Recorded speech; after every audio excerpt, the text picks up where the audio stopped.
दुबार मतदारांवरच्या आरोपांसंदर्भात सगळ्यात महत्त्वाची आणि मोठी बातमी, राज्य निवडणूक आयोगाने त्यांच्याकडे असलेल्या सॉफ्टवेअरच्या माध्यमातून दुबार मतदारांची यादी तयार केली आहे। विशेष म्हणजे सॉफ्टवेअरच्या मदतीने तयार झालेल्या या यादीमध्ये लाखोंच्या संख्येने दुबार मतदार आहेत असं समजतंय। त्यामुळे प्रत्यक्ष पाहणी करूनच दुबार मतदारांच्या नावांची यादी निश्चित होणार अशी माहिती सूत्रांनी दिली आहे। दुबार मतदार तसंच सदोष मतदार याद्यांच्या मुद्द्यावरून महाविकास आघाडी आणि मनसेने सत्याचा मोर्चा काढला।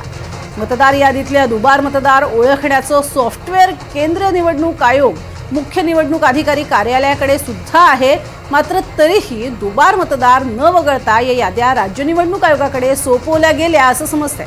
तेव्हा 1 जुलै ते 15 ऑक्टोबर पर्यंत नव्याने समावेश झालेले आणि वगळण्यात आलेल्या मतदारांची यादी मिळावी अशी मागणी राज्य निवडणूक आयोगाने केंद्रीय निवडणूक आयोगाकडे केली आहे, मात्र ती परवानगी त्यांना अद्याप मिळालेली नाही।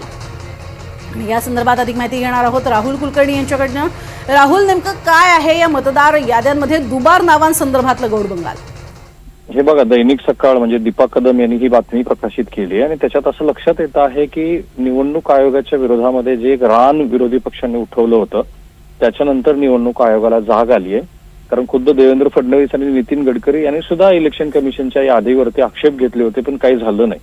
आणि याची मला पूर्ण माहिती होती की अशा पद्धतीचे सॉफ्टवेअर्स आहेत इलेक्शन कमिशनकडे। मागं पण आपण एनडीटीव्हीवरती हे सांगितलं होतं की त्याचा का नाही वापर करत। आणि मग आता सगळ्यात मोठी आज दिवसभरातली बातमी ही की इलेक्शन कमिशननं मान्य केलं आहे की लाखोच्या संख्येनं, म्हणजे हजार वगैरे नाही, लाखोच्या संख्येनं मतदार याद्यामध्ये दुबार मतदार आहेत। त्यांनी स्वतःच सॉफ्टवेअर वापरलं आणि आता ताजी माहिती अशी आहे की या सॉफ्टवेअरच्या आधारे ज्या याद्या तयार झाल्या त्या प्रत्येक जिल्ह्याला पाठवल्या गेलेल्या आहेत आणि ती नावं वगळण्याची प्रक्रिया सुरू आहे। अर्थात एक त्यातला भाग लक्षात येतोय की इलेक्शन कमिशनचं असं म्हणणं की काही ठिकाणी नावं ही जरी 2 दिसत असली, एकच नाव आहे 2 ठिकाणी नाव साधर्म्य असू शकतं, पत्त्याच्या संदर्भात काही वाद असू शकतो, त्यामुळे त्याची पडताळणी सुरू आहे। त्यामुळे विरोधकांनी जे म्हटलं होतं की इलेक्शन कमिशनच्या याद्या दुरुस्त झाल्याशिवाय निवडणुका घेऊ नये, माझ्या मते सगळ्यात मोठी घडामोड आता घडताना दिसते आहे।